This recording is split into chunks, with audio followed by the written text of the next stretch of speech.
But we're going to see there's a big difference. The big difference comes when we begin to figure out what Marx and Engels mean by the division of labour. That's what we do now. So, what do Marx and Engels mean by the division of labour? Once we understand that, then we will see there are indeed differences between which we would expect, because of the basis of my summary earlier on. I talked about the contrast between Smith and Marx. We would expect them to be differences. What are the differences between Marx and Engels' view of the division of labour and Smith? Okay, well, what's the answer to that question? I want some passages. You all have your tablets. Give me some passages. You know, I told you to go away and underline everywhere there's the word division of labour in your text. Now's your chance to show me just what you have been doing in the last 2 days. Can anybody, let's make this more simple, can anybody identify in the text where Marx and Engels seems to be actually saying something very, very, very, very, very similar to Smith? Well, to Smith. Are there places where you might think, this could be Smith? Greg? You're Greg, right?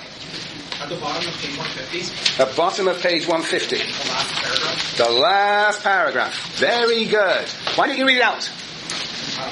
The division of labour inside a nation. Hold on, everybody there. The last paragraph on page 150. Is that Matthew?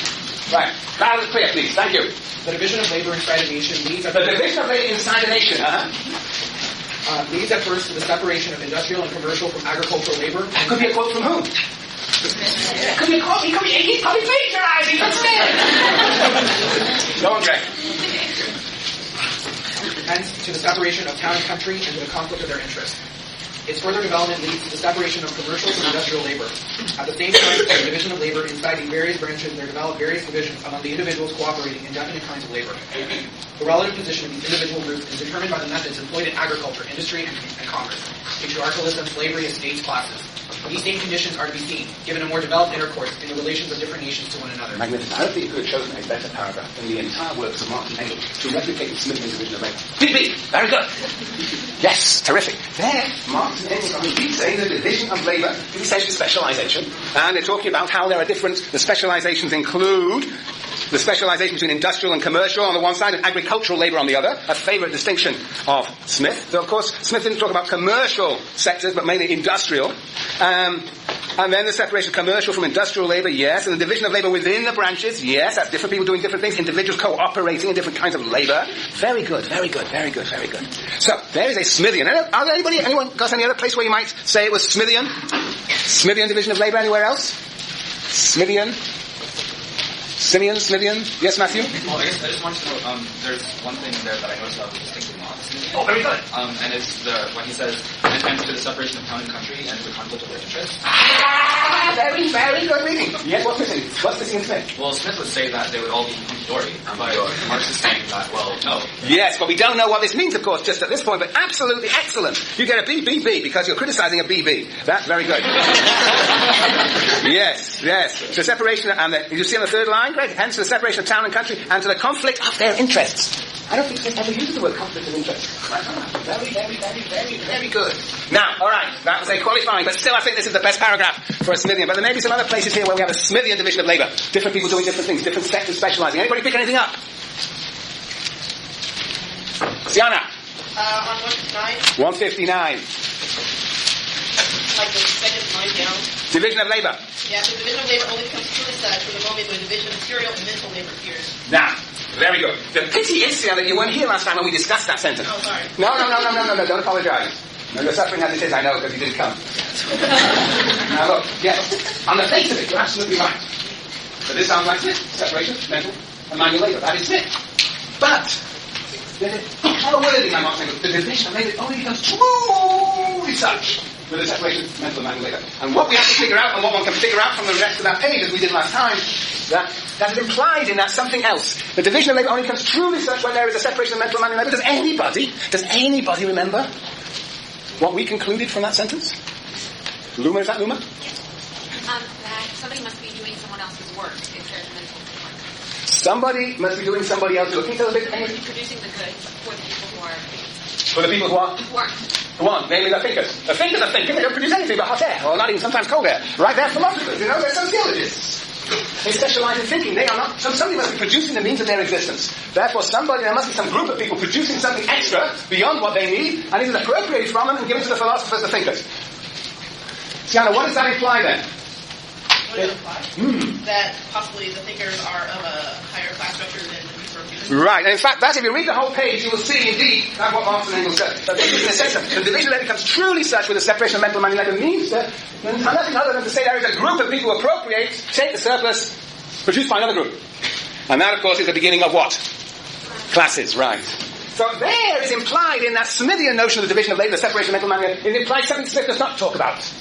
You see, if you look down on page 159, and if you look to the new paragraph on 159, if you look into the fifth line on that paragraph, 2 words in from the left, Marx and Engels say, because the division of labour implies a possibility, nay, the fact that the intellectual and material activity, enjoyment and labour, production and consumption devolve on different individuals, and that the only possibility of their not coming into contradiction lies in the negation in its turn of the division of labour. He's saying that because of the separation of mental and manual labour, there are 2 types of individuals, producers and consumers. Those who produce and those who enjoy the products. And so that is already classes, and for Marx and Engels he's going to say that they come into contradiction, and that contradiction, those classes will only disappear with the division of labour itself. But we're moving ahead of ourselves. But we're already seeing in that quote 2 dimensions of the division of labour. On the one hand, the division of production, the who does what with whom and how. Division of production. As opposed to the division of what? The division of... Who's going to dare to answer the question? Yes, Chelsea. Producers? Division of the producers. Yes, you could say that. That's right. What else, Max? The division of the product. Thank you very much. Let's go. Don't panic. Okay. These are real pearls of wisdom. You mustn't miss them, must you, Sonia? Okay. Division of the product. Okay. So that what happens to the thing that is produced in the case of the separation of mental and manual labour? Some people get the product produced by another group of people. Okay, division of production versus... Let's put this really center this. This is not... Because we're going to have a big table here. Division of production. Has anybody found another passage? So I'm saying that your passage is ambiguous. Another passage that's very Smithian. Division of production versus division of product. Which is the Smithian side of this antinomy? Which is the Smithian side first? Jason. This is it. This is the Smithian moment. Kristen, did you have some passage? Yeah, I'm not really 100% on it. That's good, that's good. 160? 160. First paragraph indentation?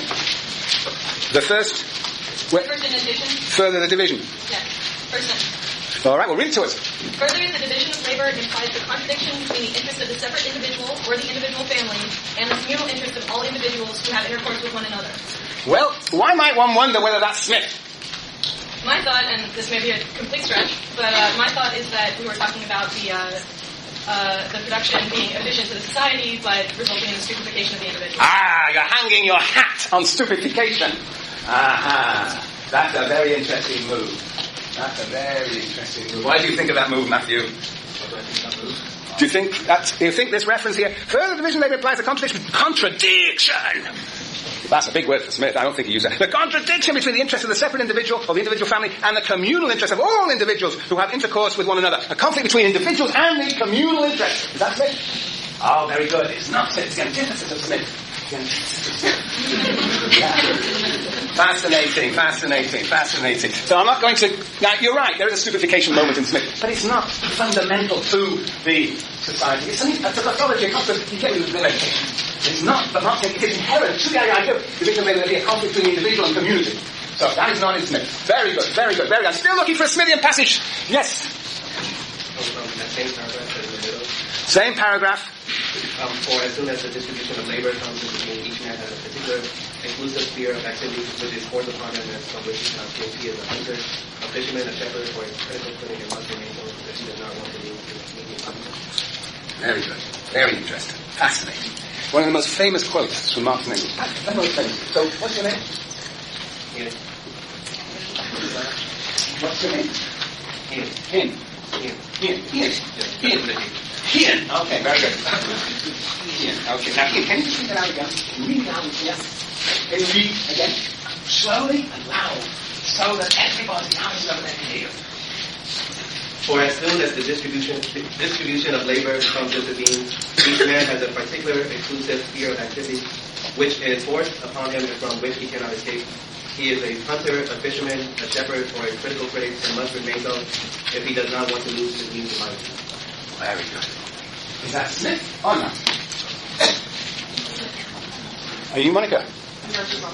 Oh, excuse me. Well, you might have to tell me who you are then. I'm Rachel. Okay, Rachel. I'm going to argue that it's not really Smith because Smith says that it's voluntary. Smith says that it's voluntary. Yeah. And what does Marx say? Marx saying that it's forced upon.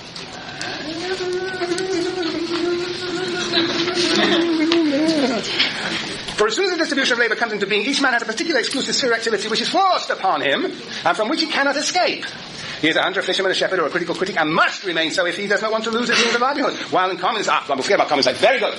There is the idea that people are forced to specialise, and as you say, Smith says, it is voluntary.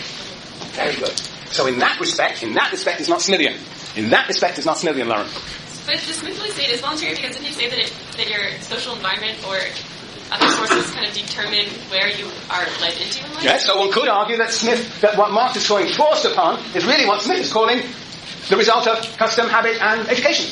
Yeah, so it's a different word, but they may be referring to the similar thing. Yes, interesting. But there is an issue here, because I think it does sound familiar in one sense. It is about what? Different people doing different things. No, and whether it's forced or it's voluntary, there's a tricky word in Smith and Marx, but we will see. But yet, at least in this regard, you might say it's a Smithian aspect of Marx's analysis. Different people doing different things. Perhaps Marx sees it as compulsory, whereas Smith sees it perhaps as more voluntary. And let me just as a footnote tell you why they have a different valence. How long extract is going to become very important next time. You see, Smith thinks that people are destined to do what?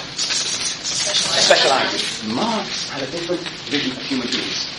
They are destined not to specialise, but as individuals we are not got one talent, we have multiple talents. We are multiply talented individuals, multiply faceted. Society forces us to specialise, but as individuals we have many talents. We have talents as sociologists, as piano players, as football players, as cooks, and as critics. We are multiply talented. So, from Marx's point of view, specialisation is imposed upon us because it is antithetical to our multi-talented nature. So that's why we have different vocabulary. Right, Rachel? And I think you're absolutely right to draw attention to that. But on the other hand, they are both talking about different people doing different things. Yeah, there are other places where we could, and you're identifying complex passages. I think the first one that Ian referred to was it Ian? No, it wasn't. It was who got that BB at the beginning? Somebody did. Greg, very good, Greg, that's right. But then I had another passage, I must confess, 153, 154. 153, 154. But, he's talking about feudalism, about which we'll talk about a great deal next week. But on the bottom of 153, 2, 4, 6, 7 lines from the bottom. No, sorry, 2, 4, 6, 8, 9 lines from the bottom. Marx and Engels say, there was little division of labour in the heyday of feudalism, little specialisation. Each country bore in itself the antithesis of town and country. There again, Matthew, we got our antithesis, it's not Smithian. But each country bore in itself the antithesis. The division into estates was certainly strongly marked. Now, he's moving, I think it's just that first line, it's not a very good quote, so not a very good choice on my part, but just the first sentence there was little division of labour in the heyday of feudalism. I think he's saying there's little specialisation. Alright, I hope I got you the point there. Smith over here, division of labour production, specialisation, different people doing different things. That is, we will see in Marx. But there's something else in Marx and Engels, and we've already had lots of hints about what this something else is. Where is the best place to go in the text where Marx and Engels identify that there's something in addition to specialization? There's something to do with the division of the product. If you want the best place where there seems an alternative understanding of the division of labor, where would you go? On my right, somebody over here.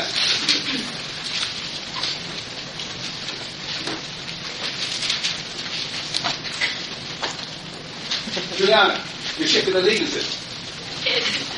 Anybody got a place here? Come on, there must be somebody on this side of the room. You think you rely on the people on the right? Yeah, there's only 1 or 2 of you at graduate student. Isn't that right? You may want to move over there, come and thinking on this side. Come on. Has anybody over here identified? You're all grad students here. Oh, this is This is a grad student. You must be very intimidated by these people. That's what's probably intimidating your mind. Okay, all right. We can hang them from the ceiling. Okay, all right, I'm getting nowhere. Anybody in the middle? Middle. Yes, are you... Do I know who you are? Well, then I won't ask you. Go on. Yes. Go on. What's your...